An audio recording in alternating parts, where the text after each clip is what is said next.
Hello dear students, before starting today's lesson, it's time for the pledge. I commit to be vigilant and bear in mind at all times the risk to myself and my colleagues from COVID-19, a promise to take all necessary precautions that prevent the spread of this deadly virus, a promise to follow and encourage others to follow the key COVID appropriate behaviors, to always wear a mask, face cover, especially when in public places, to maintain a minimum distance of 6 feet from others, to wash my hands frequently and thoroughly with soap and water. Together we will win this fight against COVID-19. Dear students, we were reading chapter number 11, Australia, and today we will begin with this topic, the Western Plateau. The Western Plateau is also known as the Australian Shield, as it is composed of the oldest rocks of the earth belonging to the Gondwana age. तो जो western प्लेटो है उसको Australian shield भी बोला जाता है क्योंकि ये ओल्डेस्ट रॉक से बना है और ये geologically it is as old as the Deccan peninsular plateau of India.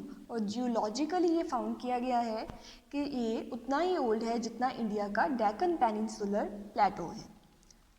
Now lying 32 kilometre north west of Uluru are the Olgas. तो जो उलरू के नॉर्थ वेस्ट में 32 किलोमीटर्स पे ओल्गास है, which is a group of torques, जो एक ग्रुप है isolated weathered rocks का, जो कि एक ग्रुप है टॉर्स का। टॉर्स मतलब आइसोलेटेड वेदर्ड रॉक्स, जो एक रॉक्स का ग्रुप है। All these are found in the Uluru Kata Tjuta National Park, और इनको उलुरू काटा-टजुटा नेशनल पार्क में देखा जा सकता है। Mount Olga is the highest point of Kata Tjuta, और काटा-टजुटा की हाईएस्ट पॉइंट कौन सा है? Mount Olga. The coastal plains. The coastal plains are flat low lying areas of land near oceans. तो ओशंस के पास जो लो लाइंग एरियाज हैं वहाँ पे प्लेन्स हैं जो कि फ्लैट हैं, उनको हम बोलते हैं coastal planes. They provide a suitable environment for development of a variety of species, और यहाँ पे वैरायटी ऑफ स्पीसीज़ डेवलप होती हैं क्योंकि उनके लिए वहाँ पे सूटेबल एनवायरनमेंट है। The coastal plains of Australia can be divided into the eastern coastal plain, the western coastal plain and the Nullarbor plain. तो जो ऑस्ट्रेलिया के कोस्टल प्लेन्स हैं उनको 3 कैटेगरीज में डिवाइड किया गया है। First category is eastern coastal plain, second category is western coastal plain and the third category is Nullarbor plain. सबसे पहले the eastern coastal plain.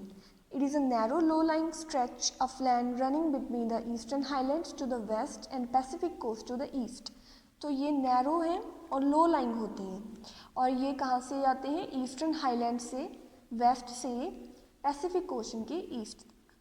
It is at the most 200 kilometres wide and 300 kilometre in length.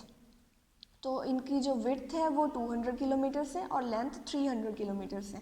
The region is drained by many rivers flowing down the eastern slope of the Great Dividing Range. तो ये वाला जो reason है इसमें बहुत सारी reverse आके drain करती हैं। The region is densely populated with farming, tourism and overseas navigation being the main occupations. तो यहाँ पे जो occupations हैं वो, क्योंकि ये जगह डेंसली पॉपुलेटेड है मतलब यहाँ पे काफ़ी लोग रहते हैं, इसी वजह से फार्मिंग, टूरिज्म और ओवरसीज नेविगेशन जो है लोगों की ऑक्यूपेशंस हैं। Off the shore of Port Campbell National Park in the state of Victoria are the collection of limestone stacks. तो विक्टोरिया में क्या है? लाइमस्टोन स्टैक्स हैं in close proximity to one another, जो एक दूसरे के काफ़ी पास हैं। They are popularly known as the 12 Apostles, और उनको बोला जाता है 12 apostles. However due to constant erosion only 8 of these are now left. But erosion की वजह से आज के टाइम में वो सिर्फ 8 ही रह गए हैं, और ये यहाँ पे शो भी किए गए हैं, the 12 apostles. The western coastal plain. It is located between the coastline of Indian Ocean and the Western Plateau. और ये अब इंडियन ओशन और वेस्टर्न प्लेटो के कोस्ट लाइन पे लोकेटेड रहते हैं। This plain is narrow and discontinuous but extremely dry. तो ये नैरो और डिसकंटिन्यूस है और बहुत ही ड्राई भी है, hence agriculture is not possible here. इसी वजह से यहाँ पे एग्रीकल्चर जो है वो पॉसिबल नहीं है। The Nullarbor plain. The word nullarbor is derived from the Latin terms null meaning no and arbor meaning tree. तो नलावोर जो वर्ड है वो लैटिन से आया है, जिसका मीनिंग नल का मीनिंग होता है नो और आर्बर का मीनिंग होता है ट्री। मतलब ये वैसा प्लेन है यहाँ पे ट्रीज ग्रो नहीं करते, no trees. It is a flat gently undulating treeless lowland bordering the Great Australian Bight coastline in southern Australia. तो यही फिर से उन्होंने लिखा है कि ये ट्रीलेस है, यहाँ पे ट्रीज ग्रो नहीं करते। और ये कहाँ, इसका जो बॉर्डर है नलाबोर प्लेन का वो ग्रेट ऑस्ट्रेलियन वाइट कोस्टलाइन से लगता है साउथर्न ऑस्ट्रेलिया पे। At its widest it is 1100 kilometre wide. तो ये इसकी विड्थ है। It is made up of limestone rocks, और ये भी लाइमस्टोन रॉक से बना हुआ है। नलाबोर प्लेन लाइमस्टोन रॉक से बना हुआ है। The plains are believed to have extensive meteorite deposits which have been preserved due to its climate. तो ऐसा बिलीव किया जाता है कि यहाँ पे मीटियोराइट डिपॉजिट्स हैं और जो जिनको के क्लाइमेट ने प्रिजर्व करके रखा है अभी तक। The trans Australian railway line connects Kalgoorlie to Port Augusta through these plains. तो इन्हीं प्लेन्स से जो कैलगरी से पोर्ट ऑगस्टा तक की ट्रांस ऑस्ट्रेलियन रेलवे है वो कनेक्ट करती है। The Great Barrier Reef, the Great Barrier Reef located in the Coral Sea off the coast of Queensland in north eastern Australia is the world's largest coral reef system. तो ये Australia में लाई करता है Queensland के पास, और ये जो world का लार्जेस्ट कोरल रीफ सिस्टम है। It is composed of over 2,900 individual reefs and 900 islands। तो यहाँ पे 900 islands और 2,900 individual reefs हैं, spread across an area of approximately 3,44,400 kilometre square. तो इतना एरिया ये कवर करता है। The Great Barrier Reef is the largest living thing on अर्थ। और ये भी कहा जा सकता है कि जो द ग्रेट बैरियर रीफ है वो अर्थ पे सबसे बड़ी लिविंग थिंग है, लार्जेस्ट लिविंग थिंग है, and even visible from the outer space. और इसको आउटर स्पेस से भी देखा जा सकता है। It is built by small organisms known as coral polyps. और ये स्मॉल ऑर्गेनिजम्स ने मिलके बनाया है और जिनका नेम है कोरल पॉलिप्स। कोरल पॉलिप्स ने ये ऑर्गेनिज्म बनाया है। ये है इसका aerial view of the Great Barrier Reef. The reef is recognized as a World Heritage Site since it sports a wide diversity of flora and fauna। तो यहाँ पे फ्लोरा और फोना की वाइड डाइवर्सिटी मिलती है। It is home to the world's largest collection of coral reefs. और ये जो वर्ल्ड का largest collection of coral reefs है वो यहीं पे मिलता है। With 400 types of coral, 1,500 species of fish and 4,000 types of mollusc. तो यहाँ पे ऐसी स्पीसीज भी मिलती हैं। It is also the habitat of endangered animal species like dugong और the sea cow and the large green turtle. तो ये एंडेंजर्ड स्पीसीज जो हैं जिनका अब रिस्क है कि वो एक्सटिंक्ट हो सकती हैं, उनके लिए भी हाउस है, हैबिटेट है। Now case study sheep rearing in Australia. अब शीप रियरिंग ऑस्ट्रेलिया में कैसे है? Australia is the largest producer of wool, accounting to about 32% of world's wool production। तो ऑस्ट्रेलिया में वूल रेयरिंग का काफ़ी ट्रेंड है और ये 32% वर्ल्ड्स वूल प्रोडक्शन में कॉपरेट करता है। Sheep rearing is a part of livestock rearing in Australia. It is the practice of raising and breeding domestic sheep for meet, milk and wool and for sheep skin and parchment. तो Australia को यहाँ पे Australia में sheeps को क्यों rear किया जाता है? मीट, मिल्क, वूल के लिए और उनकी स्किन के लिए और पार्चमेंट के लिए। Australia is well known for its high quality wool obtain from merino sheep.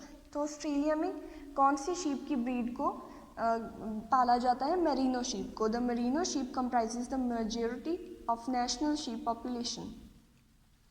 तो जो शीप्स ऑस्ट्रेलिया में सबसे ज़्यादा भी मेरिनो शीप्स ही मिलती हैं। The breed is known for its high volume yield and fibre quality. और इस शीप को ब्रीड करने का रीज़न ये है कि इसमें जो यील्ड मिलती है वो हाई वॉल्यूम में मिलती है और जो फाइबर की क्वालिटी है वो भी अच्छी होती है। Sheep rearing industry is a major revenue generator in Australia. The value of the sheep industry to the Australian economy in 2011 to 2012 was 5.6 billion. तो 2011 और 12 में जब काउंट किया गया था तो इंडिया जो ऑस्ट्रेलियन इकॉनमी थी उसका 5.6 बिलियन सिर्फ शीप रेयरिंग से ही आता है. It is widely practised across the continent, इसीलिए पूरी कॉन्टिनेंट में इसको ज़्यादा जो सपोर्ट मिला है. The major sheep rearing states in Australia, New South Wales, South Australia, Queensland and Western Australia. तो जो शीप रेयरिंग स्टेट्स हैं ऑस्ट्रेलिया में वो कौन कौन सी हैं? New South Wales, South Australia, Queensland and Western Australia. Sheep rearing is best practiced in cool temperate climate with high rainfall and pastoral vegetation comprising of short grass. तो जो sheep rearing के लिए क्लाइमेट है वो ऐसा होना चाहिए. The two main products of sheep rearing are wool and meat. तो शीप रेयरिंग के मेन दो रीज़न है वूल और मीट. वूल और मीट के लिए शीप्स को रियर किया जाता है, which form the basis of woollen textile and food processing industries respectively. तो अब वूल के लिए इसको रियर किया जाता है, इसीलिए वूलन टेक्सटाइल के बेसिस बनते हैं, और मीट के लिए तो मतलब कि ये इंडस्ट्रीज़ के लिए जो फूड प्रोसेसिंग इंडस्ट्रीज़ हैं उसके लिए भी फ़ायदेमंद है. Despite its contribution to the economy of Australia, the wool industry faces the challenges of land degradation, loss of wildlife habitat and soil erosion. तो जबकि ऑस्ट्रेलियन इकोनॉमी के लिए जो शीप रेयरिंग है वो इम्पॉर्टेंट है, बट फिर भी इसको कई सारे चैलेंजेस को फेस करना पड़ता है, जैसे कि land degradation, loss of wildlife habitat and soil erosion. Now Australian sheep farms. Sheep farms in Australia are called sheep stations. तो शीप फार्म्स को ऑस्ट्रेलिया में शीप स्टेशंस बोला जाता है. Each sheep station is divided into numerous large sections called paddocks. तो उन्हीं sheep stations को आगे और भी पार्ट्स में डिवाइड किया जाता है, सेक्शंस में डिवाइड किया जाता है, उनको बोलते हैं paddocks, for the purpose of processing. A sheep farm is usually spread over a large area covering more than 7,500 hectares. तो इतना एरिया शीप फार्म्स के लिए चाहिए होता है. Each sheep station comprises large pasture lands of अल्फाल्फा grass. तो यहाँ पे जो लैंड्स हैं उस जो शीप के लिए खाने के लिए जो ग्रास यूज़ की जाती है वो होती है अल्फाल्फा grass, use to feed the sheep. The sheep are herded to the pastures with the help of border collie dogs. और इन जो शीप्स को कंट्रोल करने के लिए डॉग्स जो यूज़ किए जाते हैं वो होते हैं border collie dogs. Sheep stations are mainly maintained by farm owners and their families. उन शीप स्टेशंस को मेंटेन किया जाता है जो उन फार्म के ओनर्स होते हैं या उनकी फैमिलीज़ के द्वारा. They are often assisted by several skilled workers working as trainees to gain practical experience. और उनको असिस्ट करने के लिए कई बार उन्होंने स्किल्ड वर्कर्स को भी हायर किया होता है, जिनको ट्रेनीज भी बोल सकते हैं. दे आर नोन एज जैकरूस, और उनको जैकरूस भी बोला जा सकता है, और जिलारूस, या फिर jillaroos for females and jackaroos for males. Now sheep shearing. The sheep are sheared in summer. तो शीप को समर्स में शेयर किया जाता है. When their fleece grows thick, जब उनकी जो ऊन सी है वो ज़्यादा ग्रो कर जाती है. They are sheared with electronic shearing machines, और उनको शेयर करने के लिए इलेक्ट्रॉनिक शेयरिंग मशीन्स को यूज़ किया जाता है. The farm workers clean, sort and bundle the fleece. This fleece is then dispatched for sale to markets. उसके बाद जो फार्म वर्कर्स होते हैं वो उस फ्लीस को क्लीन भी करते हैं, सॉर्ट कर देते हैं और बंडल्स में पैक कर देते हैं. उसके बाद उसको मार्केट में सेल के लिए भेज दिया जाता है. Mainly in Sydney and Melbourne where it is purchased in bulk. Sydney और मेलबर्न में उसको बल्क में परचेज किया जाता है. Dear students, now please open today's reading assignment. We will discuss the question answers. Now first of all, why is Australia referred to as the island continent? Australia को island continent क्यों बोला जाता है? Because of its large size and isolation from the other parts of the world, Australia is referred to as island continent. अब क्योंकि Australia का size बड़ा है इसलिए उसको कॉन्टिनेंट बोला जाता है, और ये बाकी पार्ट से वर्ल्ड के बाकी पार्ट से आइसोलेटेड है, अलग है, इसलिए उसको आइलैंड बोला जाता है. तो इसीलिए ऑस्ट्रेलिया को बोला जाता है island continent. What are the 12 apostles? 12 apostles क्या हैं? In the state of Victoria are the collection of limestone stacks. तो विक्टोरिया में क्या है? एक कलेक्शन है लाइमस्टोन स्टैक्स का, in close proximity to one another. जो एक दूसरे के क्लोज हैं. They are popularly known as the 12 Apostles, इसलिए उनको पॉपुलरली 12 अपॉस्टल्स बोला जाता है. Now, which breed of sheep is reared for wool in Australia? What are the major sheep rearing states in Australia? तो कौन सी sheep को rear किया जाता है ऑस्ट्रेलिया में? तो merino sheep is reared for wool in Australia. तो Australia में मेरिनो sheep को rear किया जाता है wool के लिए. The major sheep rearing states in Australia are New South Wales, South Australia, Queensland and Western Australia. और जो स्टेट्स हैं जहाँ पे शीप्स को रियर किया जाता है वो स्टेट्स कौन कौन सी हैं? New South Wales, South Australia, Queensland and Western Australia. Now write the important characteristics of eastern Highlands. Eastern Highlands के इम्पॉर्टेंट करेक्टरिस्टिक्स लिखने हैं. So important characteristics of the eastern Highlands are as follows. First is the mountain ranges are old and residual with an average altitude of about 600 meter to 900 meter. तो जो ये mountain ranges हैं eastern highlands की वो काफ़ी old हैं और उनका जो हाइट है altitude है वो 600 मीटर से 900 मीटर तक है. The mountain ranges run parallel to east coast stretching for a distance of 3700 kilometre. तो ये जो mountain ranges हैं वो ईस्ट कोस्ट से पैरेलल जो चलती हैं और इनका जो डिस्टेंस है वो कितना है? 3700 kilometre. The mountain ranges slope steeply on the eastern side and gently on the western side. तो इन माउंटेन्स की जो स्लोप है वो ईस्टर्न साइड पे ज़्यादा है और जो वेस्टर्न साइड है वहाँ पे कम है, वहाँ पे जेंटली स्टीप है, स्लोप है इनकी सिर्फ. They act as water shed to the rivers flowing down it slopes. और इनकी स्लोप्स के नीचे जो रिवर्स फ्लो करती हैं उनके लिए ये वाटर शेड का भी वर्क करते हैं. The highest peak of eastern highlands is Mount Kosciuszko which is 2228 metre above sea level.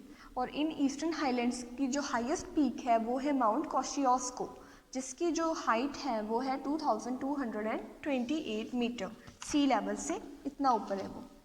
Now what is the Great Barrier Reef? Which species are found in the Great Barrier Reef? तो Great Barrier Reef is the largest living thing on earth. तो Great Barrier reef अर्थ के ऊपर जो largest living thing है वो है and even visible from outer space. और इसको आउटर स्पेस से भी देखा जा सकता है. It is build by small organisms known as coral polyps. और इनको बनाया किसने है? स्मॉल ऑर्गेनिजम्स ने जिसका नाम होता है coral polyps. It is also the habitat of endangered animal species. और ये हैबिटेट है एंडेंजर्ड एनिमल स्पीसीज का लाइक ड्यूगोंग और the sea cow and the large green turtle. तो वहाँ पे कौन सी एंडेंजर्ड स्पीसीज है? ड्यूगोंग और द सी काउ या फिर the large green turtle. So that's all dear students, all the best.